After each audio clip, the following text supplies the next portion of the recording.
Alright guys, so let's finish reading Marcus Aurelius, Book 12. All that you pray to reach at some point in the circuit of your life can be yours now, if you are generous to yourself. That is, if you leave all the past behind and trust the future to providence and direct the present solely to reverence and justice. To reverence so that you come to love your given lot. It was nature that brought it to you and you to it. To justice so that you are open and direct in word and action, speaking the truth, observing law and proportion in all you do. You should let nothing stand in your way, not the iniquity of others, not what anyone else thinks or says, still less any sensation of this poor flesh that has accreted round you. The afflicted part must see to its own concern. If then when you finally come close to your exit, you have left all else behind and value only your directing mind and the divinity within you, if your fear is not that you will cease to live, but that you never started a life in accordance with nature, then you will be a man worthy of the universe that gave you birth. You will no longer be a stranger in your own country, no longer meet the day's events as if bemused by the unexpected, no longer hang on this or that. God sees all the directing minds stripped of their material vessels, their husks and their dross. His contact is only between his own intelligence and what has flowed from him into these channel of ours. If you train yourself to do the same, you will be rid of what so much distracts you. Hardly likely is it that one blind to the enveloping flesh will spend his time eyeing clothes, houses, reputation, or any other such trappings and stage scenery. There are three things in your composition: body, breath, and mind. The first two are yours to the extent that you must take care for them, but only the third is in the full sense your own. So if you separate from yourself, that is, from your mind, all that others say or do, all that you yourself have said or done, all that troubles you for the future, all that your encasing body and associate breath bring on you without your choice, all that is whirled round in the external vortex encircling us, so that your power of mind, transcending now all contingent ties, can exist on its own, pure and liberated, doing what is just, willing what happens to it, and saying what is true. If, as I say, you separate from this directing mind of yours the baggage of passion, time future and time past, and make yourself like Empedocles, perfect round, rejoicing in the solitude of it enjoys, and seek only to perfect this life you are living in the present, you will be able at least to live out the time remaining before your death calmly, kindly, and at peace with the God inside you. I've often wondered how it is that everyone loves himself more than anyone else, but rates his own judgment of himself below that of others. Anyway, if a God or some wise tutor appeared at his side and told him to entertain no internal thought or intention which he won't immediately broadcast outside, he would not tolerate this regime for a single day. So it is that we have more respect for what our neighbors will think of us than we have for ourselves. However, what is it that the gods, who have ordered all else so well and with such love for men, overlook this one thing, that some men, the very best of them, those who had conducted, as it were, the most commerce with the divine and reached the closest relation to it through their acts of devotion and their observances, that these men once dead should meet perpetual extinction rather than some return to existence? Now, if this is indeed the case, you can be sure that if it should have been otherwise, the gods would have made it otherwise. Because if that were right, it would have also have been possible, and if in accordance with nature, nature would have brought it about. Therefore, the fact that it is not otherwise, if indeed that is a fact, should assure you that it ought not to be otherwise. You can see for yourself that in raising this presumptuous question, you are pleading a case with God.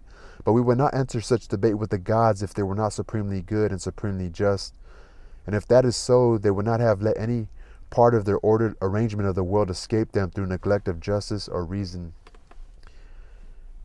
Practice even what you have despaired of mastering. For lack of practice, the left hand is awkward for most tasks, but has a stronger grip on the bridle than the right. It is practice in this. How one should be in both body and soul when overtaken by death, the shortness of life, the immensity of time, future and past, the feebleness of all things material. Look at causation stripped bare of its covers. Look at the ulterior reference of any action. Consider what is pain. What is pleasure? What is death? What is fame? Who was not himself the cause of his own unrest? Reflect how no one is hampered by any other, and that all is as thinking makes it so. and that all is as thinking makes it so. The model for the application of your principles is the boxer rather than the gladiator. The gladiator puts down or takes up the sword he uses, but the boxer always has his hands and needs only to clench them into fists. See things for what they are, analyzing into material, cause, and reference. What liberty man has to do only what God will approve, and to welcome all that God assigns him in the course of nature. Do not blame the gods, they do no wrong, willed or unwilled. Do not blame men either, all their wrongs are unwilled. No one then should be blamed. How absurd and a complete stranger to the world is the man surprised at any aspect of his experience in life. How absurd and a complete stranger to the world. How absurd is the man surprised at any aspect of his experience in life. Either the compulsion of destiny in an order allowing no deviation, or a providence open to prayer, or a random welter without direction. Now if undeviating compulsion, why resist it? If a providence admitting the placation of prayer, make yourself worthy of divine assistance. If an ungoverned welter, be glad that in such a maelstrom you have within yourself a directing mind of your own. If the flood carries you away, let it take your flesh, your breath, all else, but it will not carry away your mind. The light of a lamp shines on and does not lose its radiance until it is extinguished. Will then the truth, justice, and self-control which fuel you fail before your own end? I like that one, but I fucked up. The light of a lamp shines on and does not lose its radiance until it is extinguished. Will then the truth, justice, and self-control which fuel you fail you before your end? Or fail before your end? What he's saying, that just as a light guides, truth, justice, and self-control should be the guiding light to your life. Presented with the impression that someone has done wrong, how do I know that this was a wrong? And if it was indeed a wrong, how do I know that he was not already condemning himself, which is the equivalent of tearing his own face? Wanting the bad man not to do wrong is like wanting the fig tree not to produce rennet in its figs, babies not to cry, horses not to neigh, or any other inevitable fact of nature. What else can he do with a state of mind like his? So if you are really keen, cure his state. Like help him. If it is not right, don't do it. If it is not true, don't say it. Your impulse on every occasion should be to a complete survey of what exactly this thing is, which is making an impression on your mind. Your impulse on every occasion should be to a complete survey of what exactly this thing is, which is making an impression on your mind. To open it out by analysis into cause, material, reference, and the time span within which it must cease to be. Realize at long last that you have within you something stronger and more numinous than those agents of emotion which make you a mere puppet on their strings. What is in my mind at this very moment? Fear, is it? Suspicion? Desire? Something else of that sort? First, nothing aimless or without ulterior reference. Second, no reference to any end other than the common good. I like all this shit, man. It's all good. That in a short while you will be nobody and nowhere, and the same of all that you now see and all who are now alive. It is the nature of all things to change, to perish, and be transformed, so that in succession different things can come to be.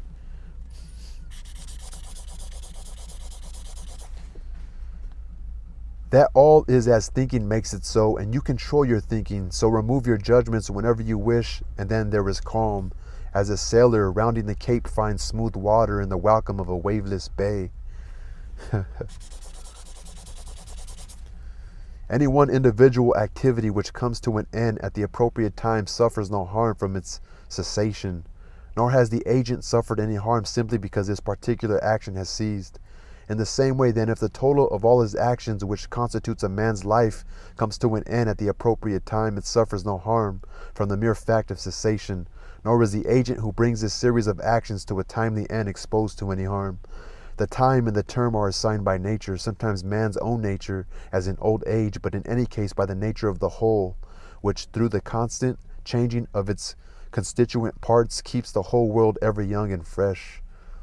Now anything which benefits the whole is always fine and ripe. It follows that for each of us there is certainly no harm in the cessation of life, as there was no shame either, not self-chosen, not damaging to the common interest. Rather there was good in that it falls in due season for the whole, thereby both giving and receiving benefit. Thus too a man walks with God's support when his choice and his direction carry him along God's own path. 3 thoughts to keep at hand. First, in your own actions, nothing aimless or other than justice or self would have done.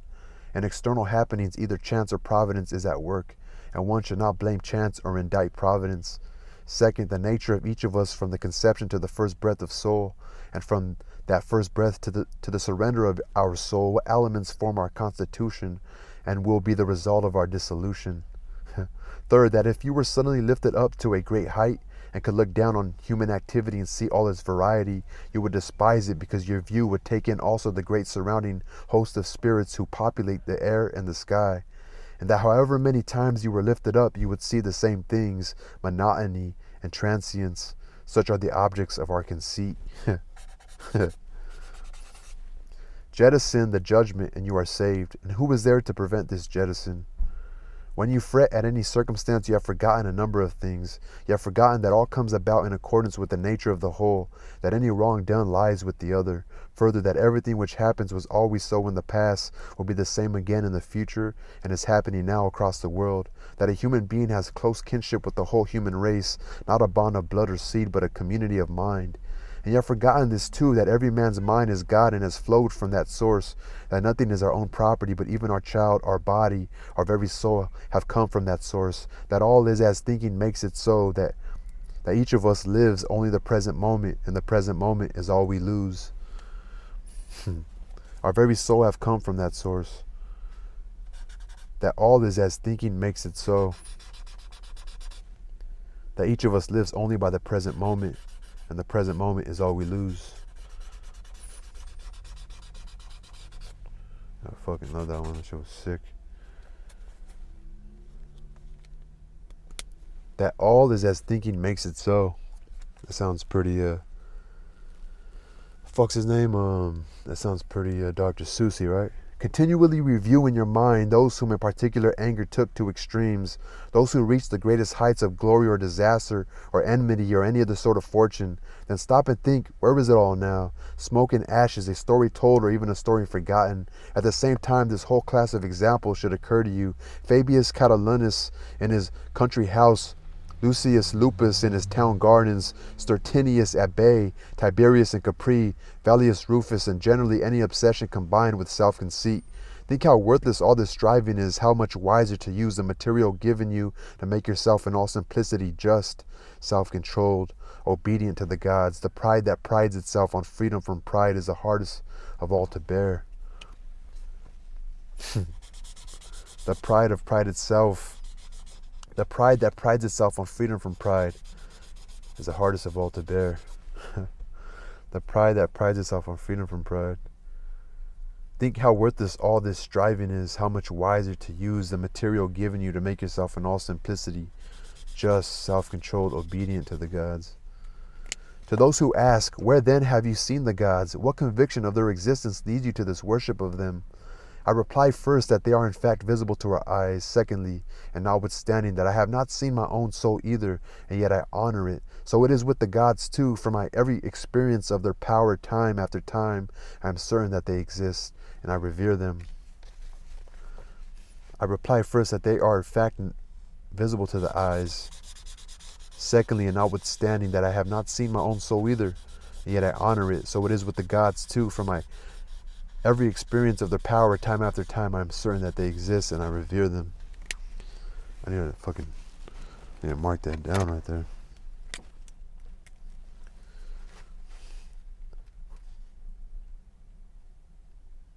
Julius's argument for God. Not Julius, it's fucking Marcus Aurelius. Aurelius's argument for God. The salvation of life lies in seeing each object in its essence and its entirety, discerning both the material and the causal, and applying one's whole soul to doing right and speaking the truth. That's how you save your life, the salvation of life.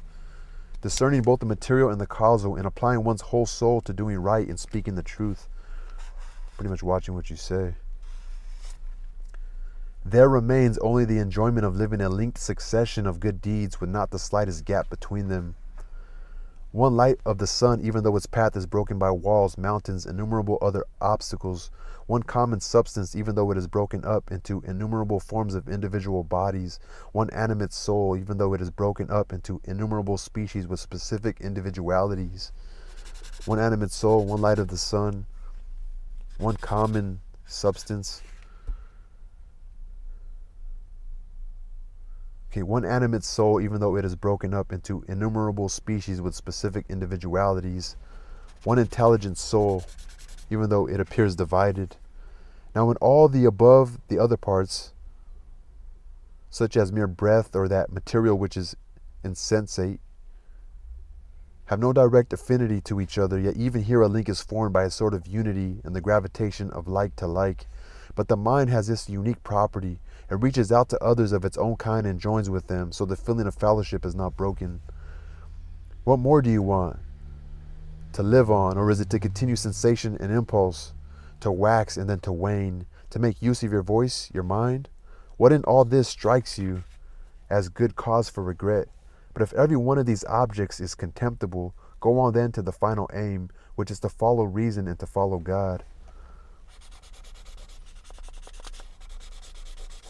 To value these other things, to fret at their loss which death will bring, militates against this aim. What a tiny part of the boundless abyss of time has been allotted to each of us, and this is soon vanished in eternity. What a tiny part of the universal substance and the universal soul, how tiny in the whole earth the mere clod on which you creep. Reflecting on all this, think nothing important other than active pursuit where your own nature leads, and passive acceptance of what universal nature means, or what universal nature brings. How tiny in the whole earth the mere clod on which you creep. Reflecting on all this, think nothing important other than active pursuit where your own nature leads, and passive acceptance of what universal nature brings. How does your directing mind employ itself? This is the whole issue. All else of your own choice or not is just corpse and smoke. The clearest call to think nothing of death is the fact that even those who regard pleasure as a good and pain as an evil have nevertheless thought nothing of death. For one whose only good is what comes in its own proper season, who is equally content with a greater or lesser opportunity to express true reason in his actions, to whom it makes no difference whether he looks on this world for a longer or a shorter time. For him even death has no terrors. Mortal man, you have lived as a citizen in this great city. What matter if that life is 5 or 50 years? The laws of the city apply equally to all. So what is there to fear in your dismal from the city? Or where is there to fear in your dismissal from the city? This is no tyrant or corrupt judge who dismisses you, but the very same nature that brought you in.